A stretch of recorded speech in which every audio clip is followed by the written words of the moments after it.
Bob Murphy here with Central Jersey Security Cameras. Last night, right here in Howell, New Jersey, a 6-year-old girl was almost taken right from the front of her house while playing. The man put a paper bag over her head and tried to abduct her. Being a father of 3 right here in Monmouth County, only minutes away, I couldn't imagine the fear instilled in this little girl and her parents, as well as the community.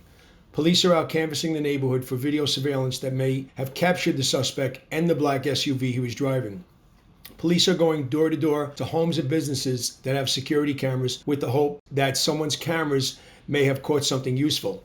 In other news, 3 men with heavy criminal records were spotted scouting our neighborhoods in Wall and Manasquan. In Patterson, a man was identified by security cameras burglarizing a church.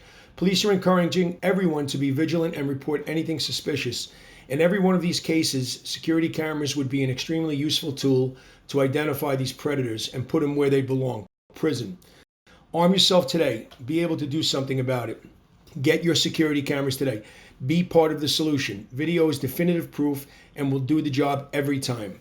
Homes with visible security cameras are also 65% less likely to be burglarized. For more information, please visit our website at centraljerseysecuritycameras.com. Thank you.